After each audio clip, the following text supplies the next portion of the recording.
Entonces, hace 2 semanas, cuando fue la conferencia, iniciamos una corta serie de estudios, porque estamos haciendo el Sermón del Monte, pero como yo digo siempre, para variar el menú, para variar el alimento, para variar la comida espiritual, iniciamos una corta serie que usted tiene aquí en su boletín, el título, acá lo tiene, es Una iglesia ejemplar. Es un estudio de Primera de Timoteo. No es un estudio versículo por versículo como el pastor Martín hace de los evangelios. Él solamente sabe cuándo comenzó, pero no sabe cuándo va a terminar algún día el pastor Martín de los evangelios, ¿no? Él va versículo por versículo, palabra por palabra, coma por coma, tilde por tilde, y así sigue. Y está bien que lo haga, ¿verdad? Así es.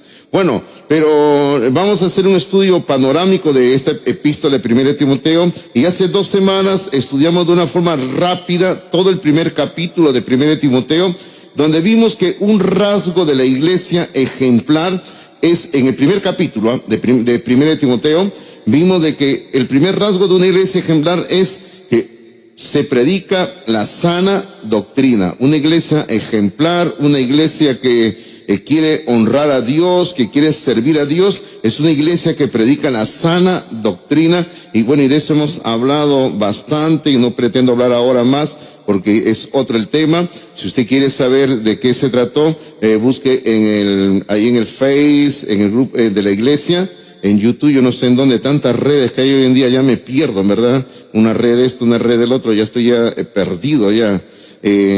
Busque usted el sermón de hace 2 semanas. Bueno, 1 Timoteo capítulo 2, es ahí donde vamos a estar viendo nuestro tema. Este capítulo básicamente tiene 2 temas, pero hoy veremos uno nada más por cuestiones de tiempo y también para desarrollarlo de la mejor manera. Y vamos a ver del versículo 1 al 6.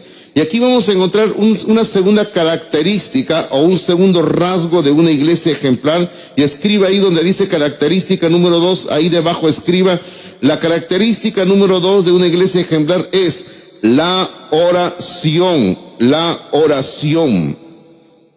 La oración.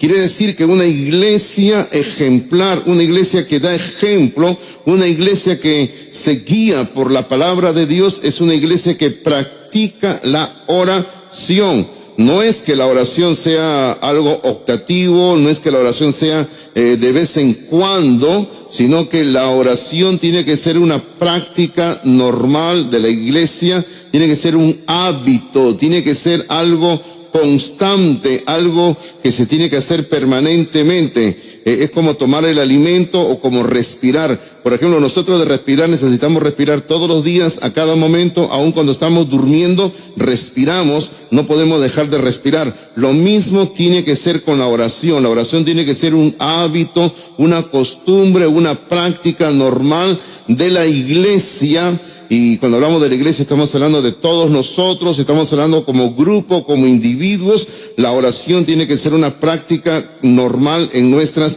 vidas. Ahora, vamos a desarrollar nuestro tema en base a 4 preguntas, y usted en sus apuntes tiene las 4 preguntas, que le falta una palabrita que la vamos a ir completando. Son preguntas reflexivas nada más, no son preguntas que usted tiene que ir a un libro para buscar respuesta.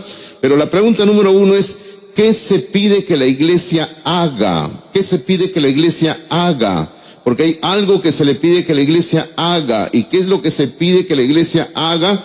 La primera parte del versículo número 1, o bueno, casi todo el versículo 1, dice así, dice: exhorto ante todo que se hagan rogativas, oraciones, peticiones y acciones de gracias. Bueno, es bonito cuando Pablo comienza este versículo número 1. Pablo comienza con la palabra exhorto, que lógicamente tiene que ver con exhortando o animando. Eso es lo que quiere decir la palabra exhorto. O sea, Pablo dice: les estoy animando, les estoy motivando para que la iglesia haga algo. ¿Y qué es lo que la iglesia tiene que hacer? Dice Pablo en este versículo 1. Bueno, realmente Pablo menciona aquí 4 palabras, pero todas estas palabras tienen que ver con la oración. Por ejemplo, mire usted, ¿cuál es la primera palabra? Es rogativas. Yo creo que se entiende cuando se habla de rogativas, un ruego intenso, algo fuerte, constante. Es como cuando usted le está pidiendo descuento al casero del mercado, ¿no? ya pe, hazme un descuento, ya pe. Y el casero de tanto que le ruega dice, ya te voy a descontar, ¿no? Para que solamente te vayas, algo así, ¿no? Pero usted no puede ir a Totus y pedir descuento, ¿verdad? Pero usted sí puede ir al mercado y pedir descuento, ¿no? El otro día me fui al mercado y me faltaba un sol. Dije, casero, me falta un sol. Ya otro día me da, casero. Usted vaya a Totus y dígale así. Ay. Lo siento, Serín trabaja acá en Totus, ¿no? No estamos hablando mal de nadie, por si acaso, ¿no? Pero usted entiende lo que es una rogativa, luego viene oraciones, que es un diálogo, una conversación, en este caso con Dios, luego peticiones, que todo aquello que nosotros sentimos que es un pedido, tenemos que llevarlo a Dios en oración, acciones de gracias, entendemos lo que es acciones de gracias, dar gracias por algo, no solamente por lo bueno, sino también por lo malo, porque de Dios no viene solamente lo bueno, sino que Dios también permite aún las cosas malas en nuestra vida para enseñarnos. Hermano, y hay que ver así la vida, porque a veces nosotros la vemos en sentido negativo nada más. A veces nosotros decimos, no, ay, ¿por qué me sucedió esto? Dios me está castigando. Y no es así, ¿verdad? Es porque Dios nos está enseñando algo. Y en ese sentido, mi madre nos enseñaba mucho a nosotros, sus hijos, ¿eh? Mi mamá agarraba y nos daba duro, porque decía, les estoy enseñando. Gracias, mamá, ¿no? Pero el problema era que nos dolía cuando ella nos enseñaba, ¿no? Pero Dios nos está enseñando algo. Ahora, sencillamente en lo que estamos hablando en todo esto, se está apuntando a la vida espiritual de la iglesia. Hermano, lo que la iglesia tiene que hacer es, sencillamente, juntando estas 4 palabras que son sinónimas en sí mismas, hermano, es la oración. Eso es lo que tiene que hacer la iglesia. Ahora, si usted recuerda cuando hemos hablado en el Sermón del Monte de la oración, cuando hemos hablado del Padre Nuestro, el cristiano, la iglesia, no es llamada a rezar. Bueno, nosotros no tenemos que andar rezando. Nosotros tenemos que orar, ¿verdad? Porque usted sabe, rezar es sinónimo de repetir, nada más. Y Dios no quiere que nosotros estemos repitiendo cada vez que nos acercamos a Él lo mismo. Usted tiene que orar a Dios. Y orar es sencillamente un diálogo, una conversación. Porque a veces algunos cristianos dicen, pero yo no sé qué le voy a decir a Dios. Es lo mismo que tú le dirías a una persona que te sientas a conversar, nada más. Te sientas, dialogas una cosa, otra cosa, le cuentas, le dices lo que hay en tu corazón, las luchas, las cargas, los problemas, las angustias, tus dificultades, tus sueños, tus proyectos, y le conversas a Dios, le cuentas a Dios, le pides perdón a Dios por lo que hay que pedirle perdón a Dios, y así es la oración, queridos hermanos. Así tenemos que orar nosotros. Entonces, esto es lo que la iglesia tiene que hacer. Sencillamente tenemos que practicar la oración, nada más. Pregunta número 2. ¿A favor de quiénes tenemos que orar? ¿A favor de quiénes tenemos que orar? Esa también es una buena pregunta. ¿A favor de quiénes tenemos que orar? Porque a veces algunos piensan que solo hay que orar por los creyentes, por los demás hermanos en Cristo, pero eso no es lo que enseña la Biblia. La última parte del versículo número 1 y parte del versículo 2 dice así. La última parte del versículo número 1 dice, fíjese lo que dice. Dice, y fíjese, comienza con la palabra por, lo cual da una dirección hacia dónde dirigirnos.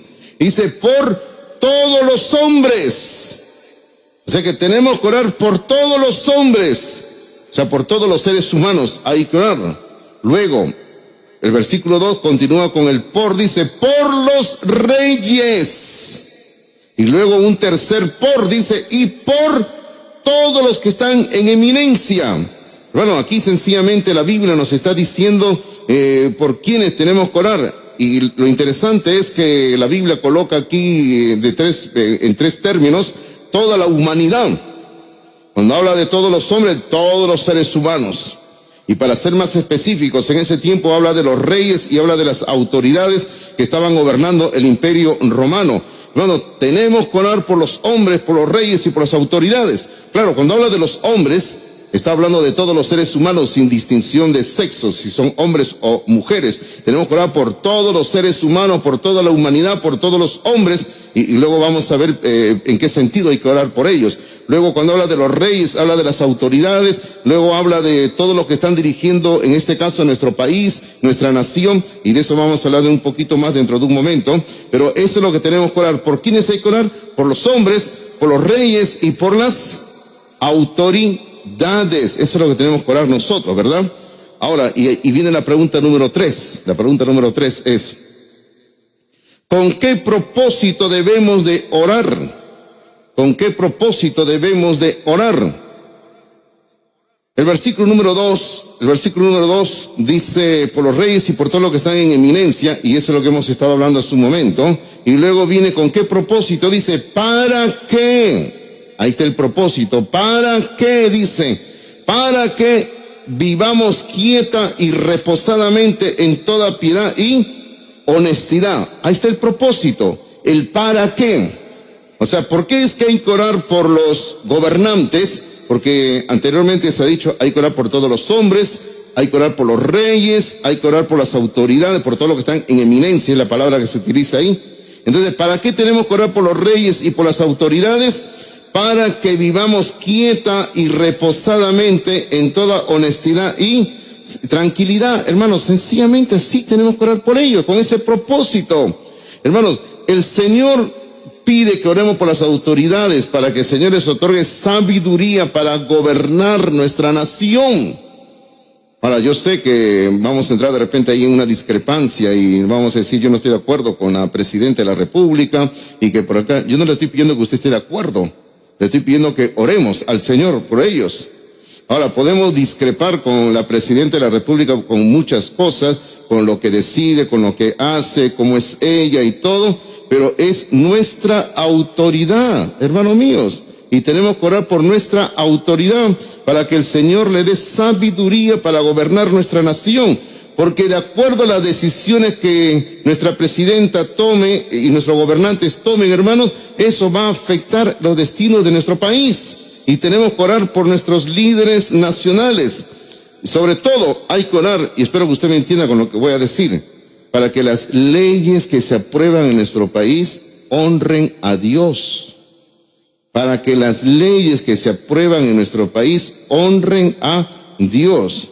Ahora, la enseñanza general de las Escrituras, y digo la enseñanza general porque es una enseñanza que está en diversas partes de la Biblia, es que el creyente tiene que estar sujeto a las autoridades. ¿Dónde dice eso? Solamente le doy 2 pasajes, nada más, no vamos a ir ahora por cuestiones de tiempo. Por ejemplo, el apóstol Pablo desarrolla este tema de estar sujeto a las autoridades en el libro de Romanos capítulo número 13. En el libro de Romanos capítulo número 13, Pablo habla claramente de estar sujeto a las autoridades. Y el otro pasaje que les voy a dar en esta ocasión es Pedro, en su primera epístola, la primera epístola de Pedro, en el capítulo número 2, él va a hablar de lo mismo. En primera de Pedro, capítulo número 2, él va a hablar exactamente de lo mismo, de estar sujeto a nuestras autoridades. Ahora, siempre se ha dicho, y tengo que volverlo a mencionar, lo siguiente, que cuando Pablo escribe estas cartas, la carta de Romanos, donde habla de estar sujeto a las autoridades, y luego escribe la carta de Primera de Timoteo, Pablo lo escribe en un contexto muy difícil para él, porque los gobernantes en ese tiempo eran los emperadores de Roma. Y cuando Pedro escribe su carta, por eso le dije hace un momento, Primera de Pedro capítulo 2, lo mismo ocurría. Estaban gobernando los líderes en romanos el mundo en aquel entonces. Ahora recuerden ustedes que inclusive ya había comenzado un ataque contra la iglesia del Señor en ese entonces. Y el contexto, fíjese, el contexto es muy importante, había una fuerte persecución contra la iglesia cristiana. ¿Por qué? Porque se consideraba que la iglesia cristiana era una secta que estaba enseñando cosas extrañas, raras. Por ejemplo, para los romanos, y esto nos va a llamar la atención, para los romanos, los cristianos éramos ateos. Usted dirá, ¿cómo que ateos, no? Porque no adorábamos los dioses que ellos tenían. Por ejemplo, los cristianos no adoraban al emperador. Entonces, como el emperador era considerado un dios entre los muchos dioses romanos, y los cristianos no adoraban a los dioses romanos, entonces los romanos decían, los cristianos son ateos. Y esa era una de las razones por las cuales perseguían a los cristianos en aquel entonces. Es más, a las finales en su vida, el apóstol Pablo y el apóstol Pedro fueron muertos, fueron ejecutados por orden del emperador romano Nerón.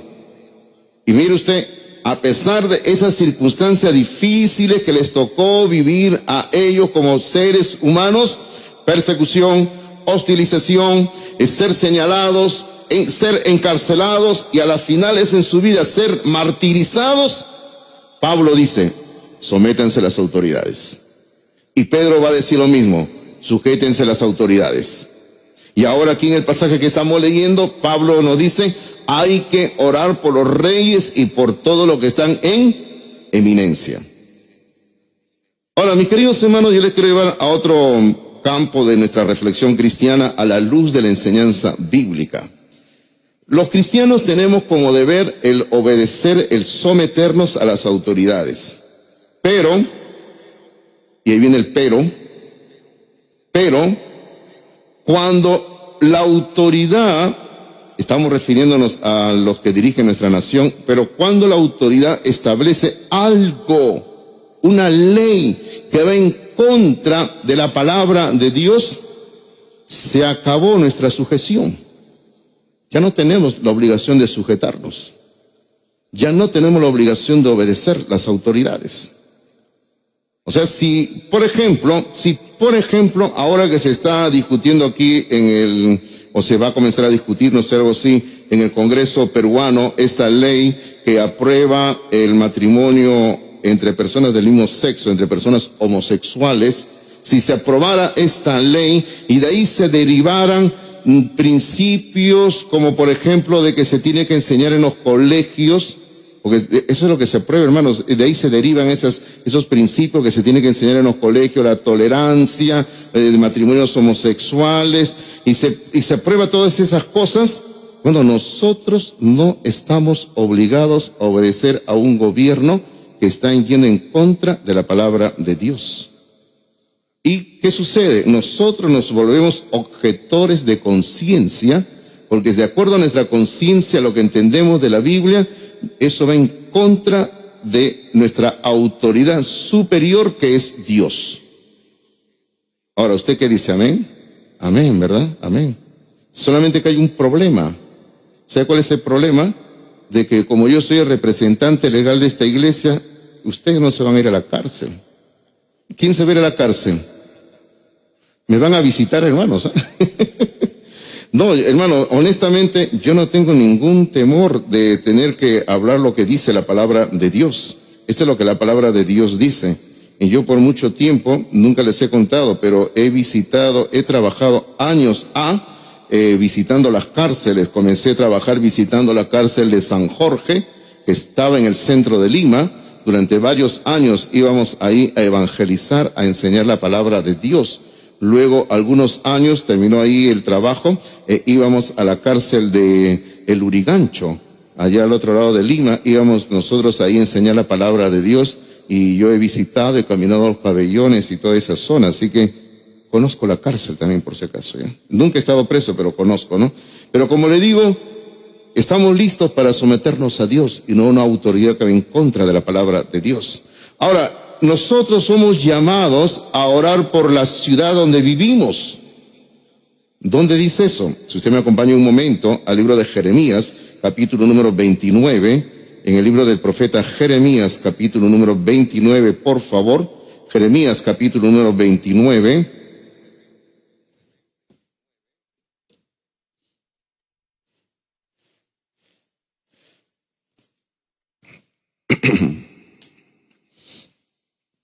Jeremías capítulo número 29, versículo número 7, aquí el profeta Jeremías, bueno, el contexto es grande, pero está animando a los creyentes, a los judíos los está animando en cuanto a su cautiverio que va a terminar un día, pero mientras ellos están cautivos, les dice ahí en Babilonia, ¿qué tienen que hacer? Capítulo 29, versículo número 7, dice, y procurad la paz de la ciudad a la cual os hice transportar, donde están cautivos, Babilonia.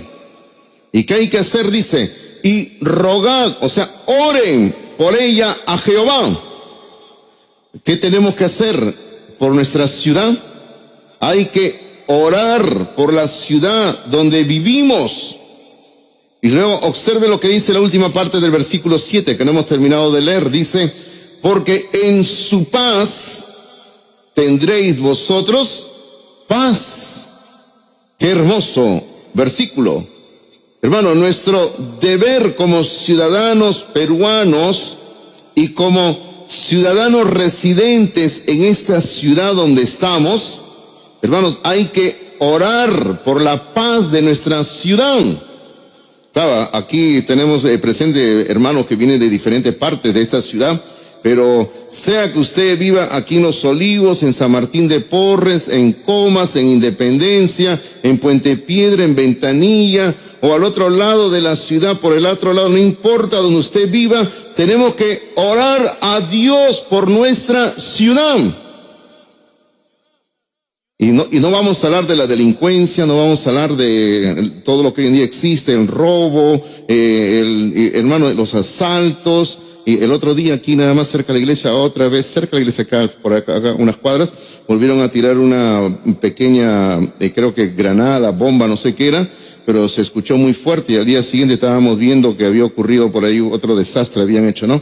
Y deben ser las personas que se dedican a la extorsión, seguramente pienso, no sé, ¿no?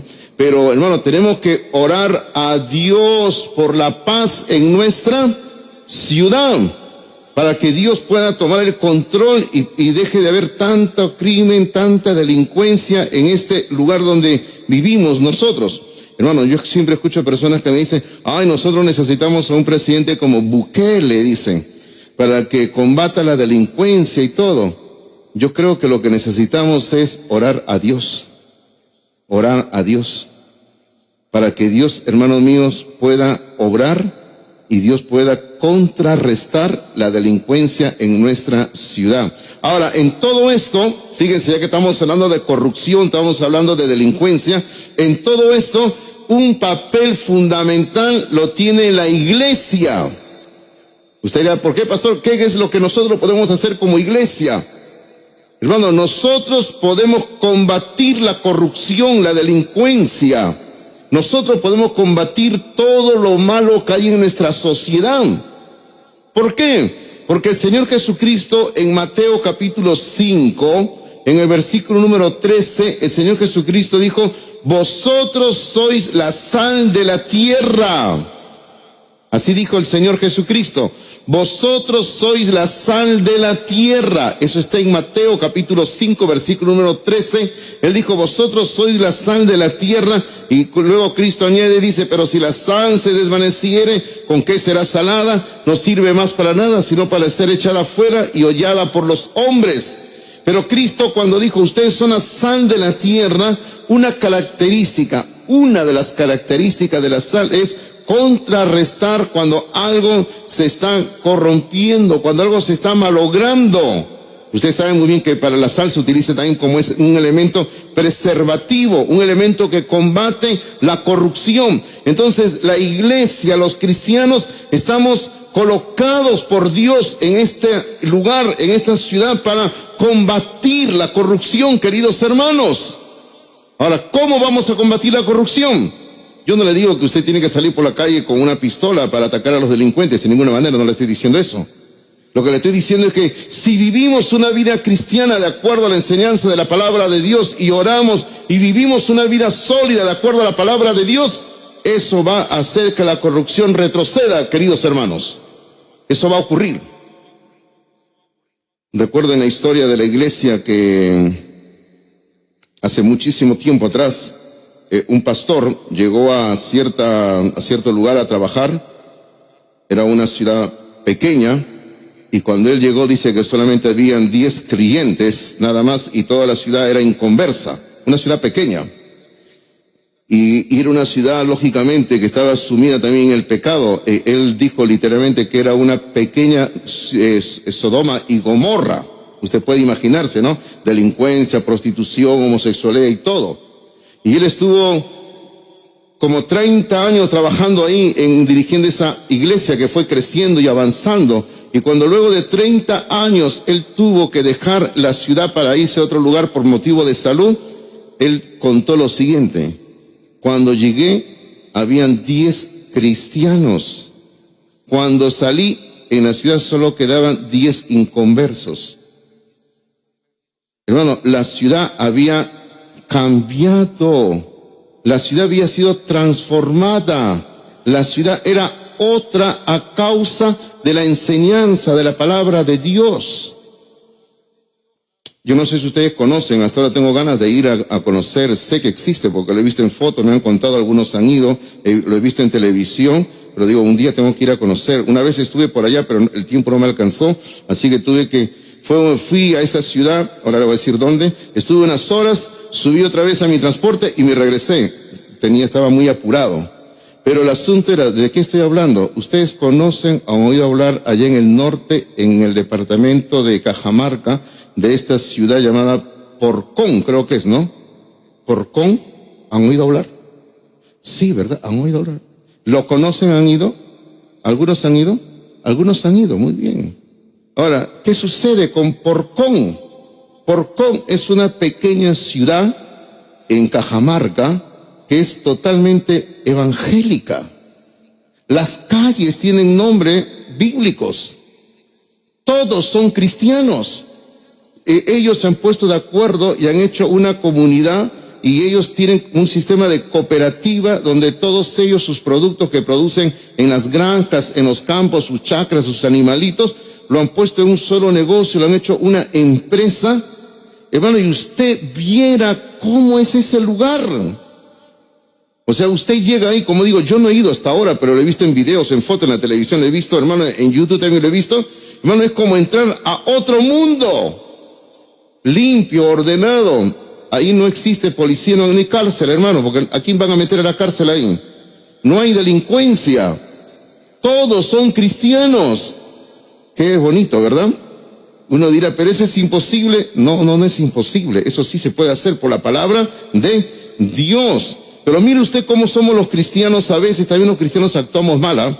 Yo recuerdo que aquí en Lima hace años, en cierta parte acá de Lima, no voy a decir en dónde, pero yo lo recuerdo muy bien, una persona cristiana tenía un terreno muy grande y lo lotizó y quiso hacer algo así. Dijo, vamos a iniciar una urbanización solo para cristianos. Qué bonito, ¿no? Y vendió lotes de terreno a un precio barato. Ahí fue su gran error.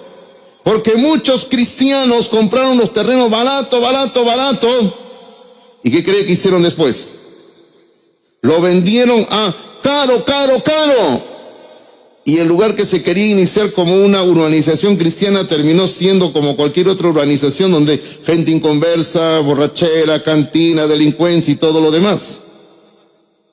Bueno, pero nosotros los cristianos somos llamados a ser la sal de la tierra. Así que sí podemos combatir la corrupción cuando nosotros los cristianos nos sometemos a la palabra de Dios. Pregunta número 4, y esta es la última pregunta, y usted dirá, pastor, parece que usted está apurado. Sí, estoy apurado porque me han dicho que me van a invitar a un buen desayuno, así que por eso estoy apurado, ¿no? Ya, espero que cumplan con su palabra, ¿ya? Bueno, pregunta número 4 es, ¿por qué debemos de orar?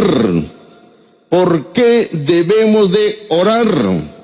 Bueno, yo encuentro entre el versículo número 3 al versículo número 6, yo encuentro básicamente que hay dos razones por las cuales debemos de orar. ¿Por qué debemos de orar?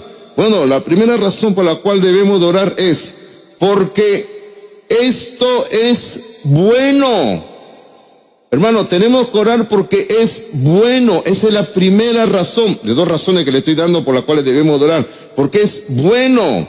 El versículo número 3 dice, porque esto es bueno y agradable delante de Dios. ¿A qué se refiere?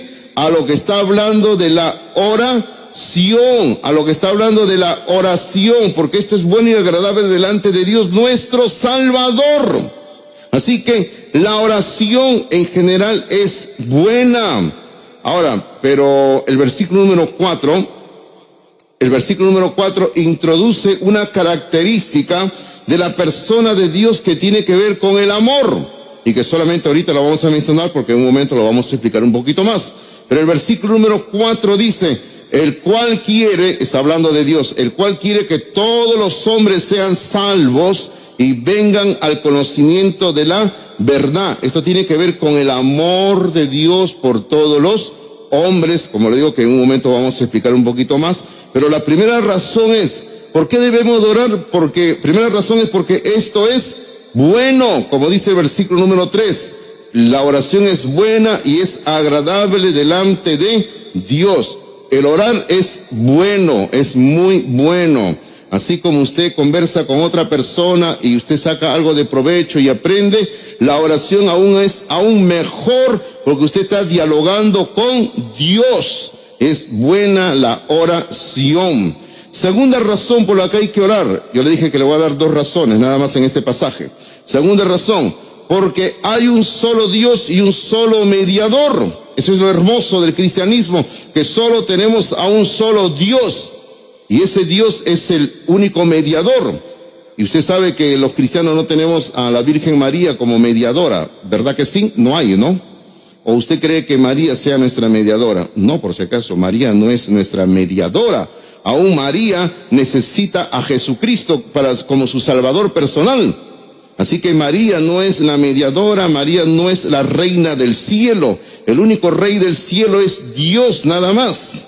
No más, María no es la reina del cielo, por si acaso.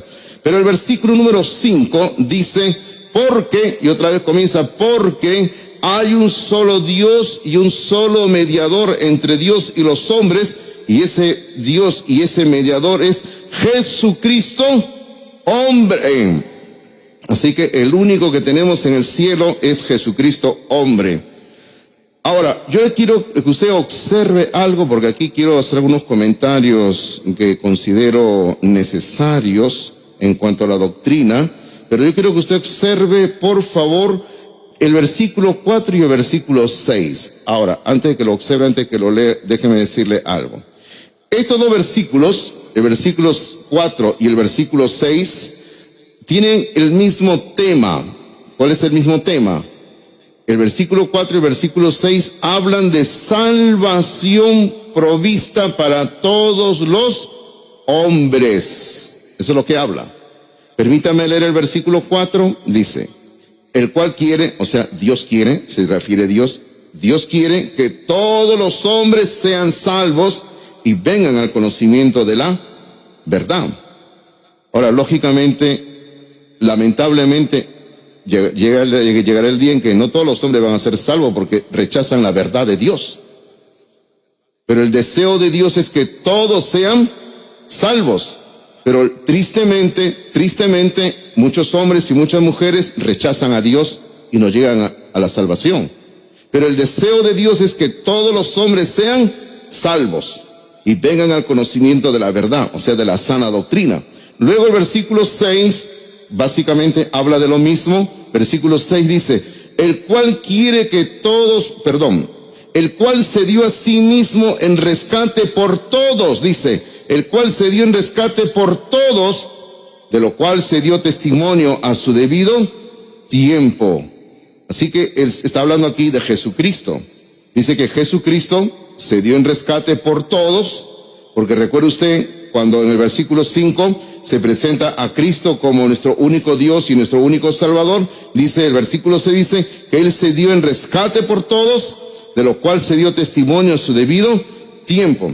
Ahora, permítame resumir estos 2 versículos. Hay un pensamiento en sus notas, ahí en la pregunta 4 hay un primer pensamiento que usted lo tiene que completar, dice así, ahí le resumo el versículo 4 y 6, le resumo así. Dios ama a todos los hombres. Dios ama a todos los hombres y desea que todos los hombres sean salvos. ¿Usted qué dice? ¿Amén? Amén, ¿verdad? Dios ama a todos los hombres y Dios desea que todos los hombres sean salvos. Ahora, aquí le quiero hablar un poquito de teología y no quiero usar términos demasiado complicados para que usted no se me maree, no se me confunda.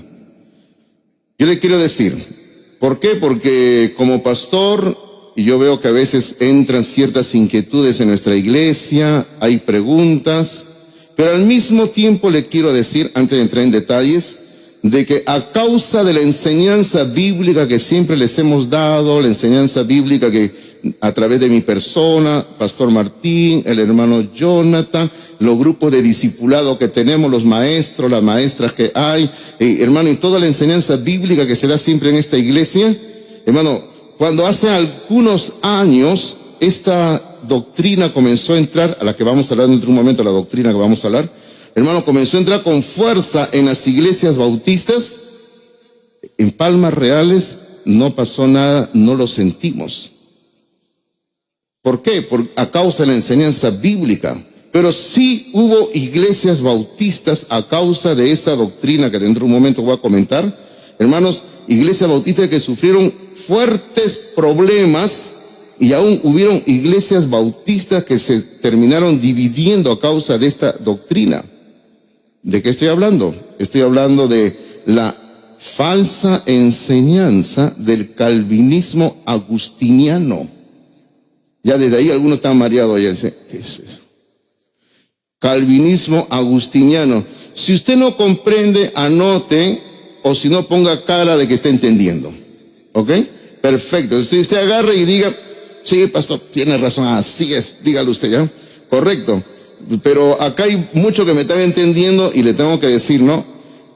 El calvinismo agustiniano es totalmente falso, así. Últimamente, en los últimos meses, he estado autoflagelándome porque estoy leyendo los escritos de Agustín de Hipona.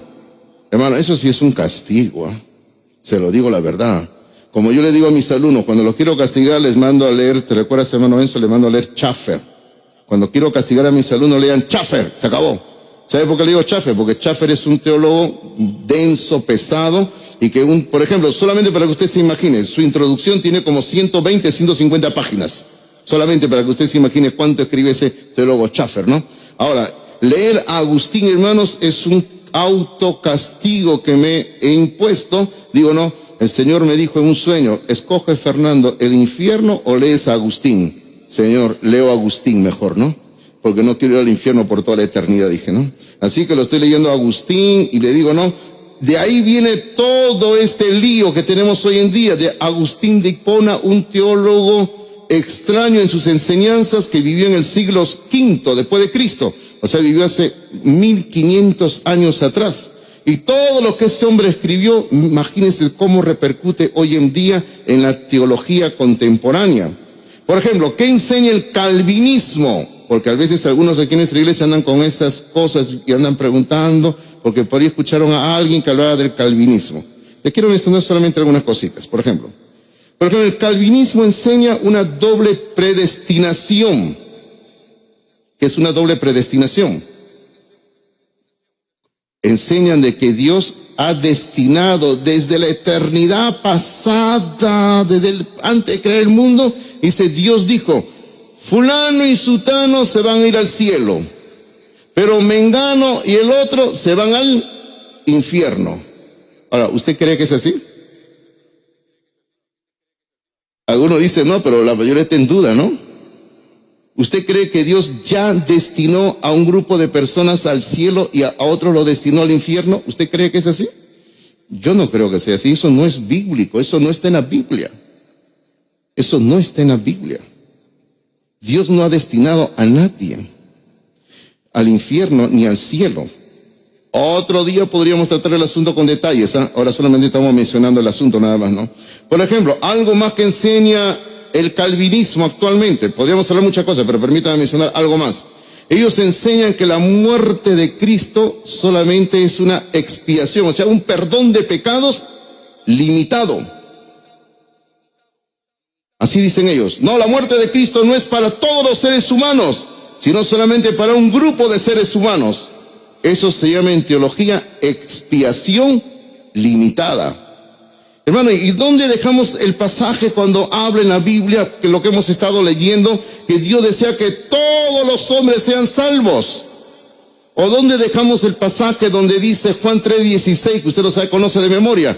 Dice, porque de tal manera amó Dios al mundo. Porque de tal manera amó Dios al mundo. Hermano, el deseo de Dios es que Él ama al mundo y Él desea que todos sean salvos.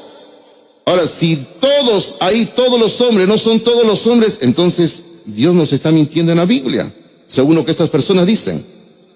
Hermano, Dios dio a su Hijo que muere en la cruz, que derrame su sangre a favor de toda la humanidad. Y todo hombre y mujer que viene al Señor en fe y en arrepentimiento puede encontrar en Él salvación.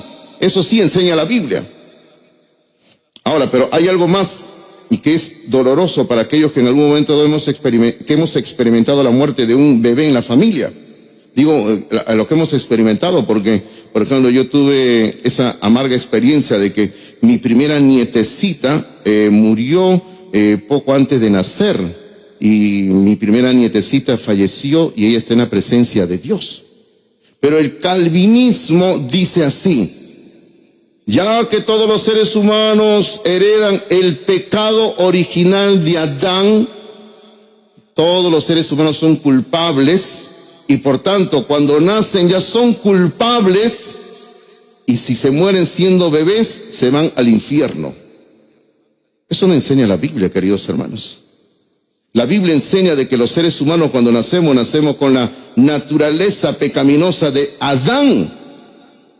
Pero recién, hermanos míos, se vuelve algo judicial y efectivo en el ser humano cuando ese niño, esa niña está creciendo y ya va entendiendo lo que es el sí y el no. Y cuando comienza a desobedecer, allí se vuelve ya un pecador en la práctica.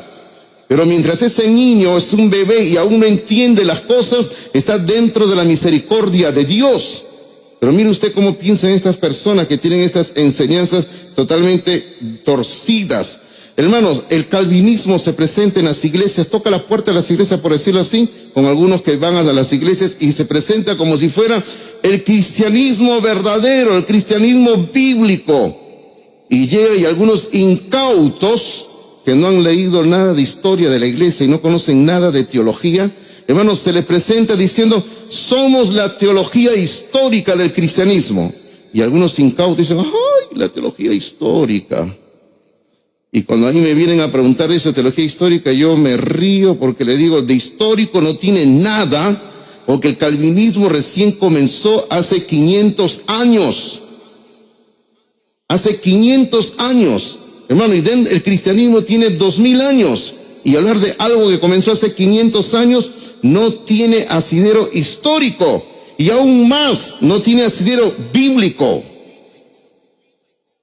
Hermano, yo le podría seguir hablando de esto, y le podría seguir hablando. Mi experiencia personal es: tengo 50 años de cristiano, no de edad, 50 años de cristiano. Y le quiero decir que en 50 años de cristiano he leído fulano, sutano, mengano, he escuchado a tal, a cual, he estado con tal, he viajado al extranjero, me he sentado con profesores que tienen estas ideas, he conversado con el teólogo más grande que ya murió, el teólogo latinoamericano más grande que ya falleció hace unos años, un argentino, él. Y, hermano, he hablado con toda esta gente y le quiero decir: yo estoy convencido que la enseñanza del calvinismo no es bíblica. No es bíblica, hermanos. Nosotros los cristianos creemos que el Señor Jesucristo murió en la cruz, derramó su sangre, y que toda persona que viene al Señor en arrepentimiento y fe puede encontrar en Él perdón de pecados. Eso creemos nosotros. Permítame ir terminando diciéndole, ¿no?, que ya que en el versículo número 5 se nos da la razón de esta salvación que el Señor ha provisto. ¿Y cuál es la razón para la salvación que el Señor ha provisto?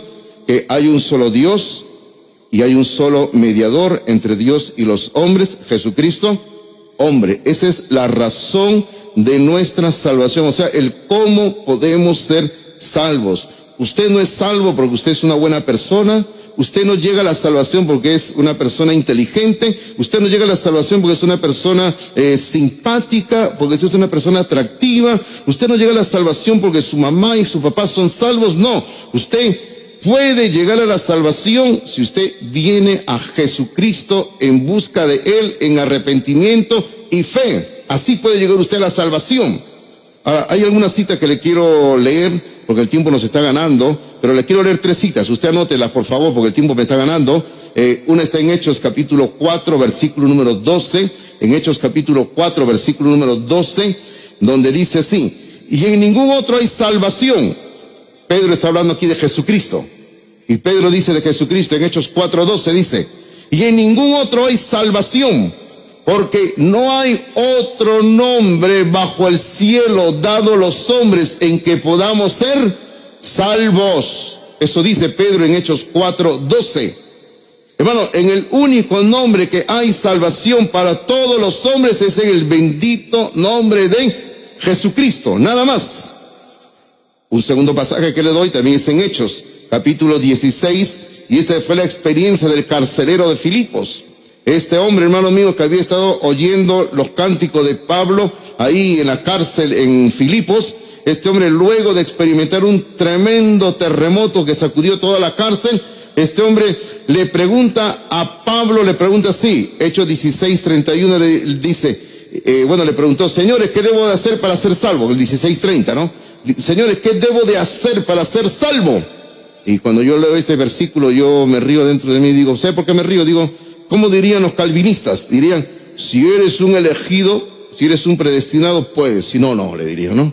Pero no le dijo eso Pablo, no le dijo eso. ¿Qué le dijo en el versículo 16?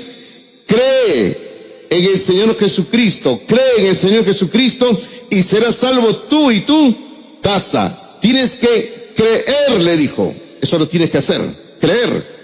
Hermano, la salvación está disponible para todo ser humano solo por creer nada más en Cristo y ser salvo.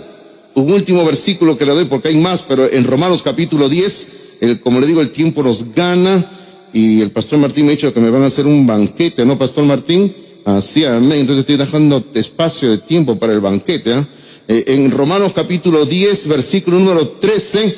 Ahora, también es interesante, observe por favor, antes de leer el versículo, observe, ¿eh? Si usted es un estudioso de la Biblia, observe esto. Los que apoyan, los que hablan mucho de esta doctrina del calvinismo, que dicen que hay una doble predestinación, gente que está destinada al infierno, gente que está destinada al cielo, utilizan básicamente el capítulo 9 de Romanos, el capítulo 10 y el capítulo 11. ¿Es así o no? Eso es lo que utilizan. El capítulo 9, el capítulo 10 y el capítulo 13. Pero mire usted, en el medio de estos 3 capítulos, en el 9, 10 y 11, capítulo 9, 10 y 11, en el medio, mire lo que dice, en Romanos 10, 13, dice, porque todo aquel que invocar el nombre del Señor será salvo. En el medio, en el centro de aquellos que utilizan estos 3 capítulos de Romanos 9, 10 y 11, que utilizan para decir que Dios ha destinado gente al infierno y Dios ha destinado gente al cielo, el Señor dice aquí en Romanos 10, 13, dice, todo aquel que invocar el nombre del Señor será salvo. Bueno, la salvación que Dios ofrece es gratuita para todo ser humano. ¿Cuál es la única condición? Que la reciba por fe nada más. Ahí hay un último pensamiento que hemos colocado en sus notas que hay que completar, dice, la salvación está en Jesucristo. Amén. La salvación está en Jesucristo, ¿verdad? Y dice, y toda persona que acude a Él, nos referimos a Cristo, con arrepentimiento y fe es salva o salvo, como usted quiera ponerlo, ¿verdad? Salvo, salva. Toda persona que viene a Cristo en arrepentimiento y fe llega a ser salvo, salva. Porque el arrepentimiento, porque la salvación está en Jesucristo. Gloria al Señor por eso, ¿verdad? Hermano, y nosotros tenemos que decirle a todo hombre, Dios te ama, Dios te ama. Y Dios ama a todo ser humano. Entonces le quiero decir esta mañana, ¿no? ¿Qué es lo que la iglesia, una característica de la iglesia que tiene que hacer es la oración? Y tenemos que orar por la salvación de todo hombre y toda mujer en este mundo. Pero si usted aún no tiene a Cristo en su vida, usted necesita la salvación que Dios ofrece. Eso es lo que usted necesita. Vamos a orar, por favor. Le pido que incline la cabeza por un momento, cierre los ojos, podamos acercarnos a Dios en un momentito de oración, podamos así acercarnos, orar, hermanos míos, y podamos pedirle a Dios la dirección en este tiempo. Damos gracias, Padre Santo, en este momento por tu santa palabra, la Biblia. Pedimos, Padre Santo, que siempre nos utilices a cada uno de nosotros como instrumentos para hablar tu palabra a otras personas. Porque, Padre, tenemos a nuestro alrededor cuántos seres humanos que aún no llegan a la salvación. Padre, conocemos amistades en el trabajo, en el centro de estudio, los vecinos. Tenemos familiares, Señor, que aún no llegan a la salvación.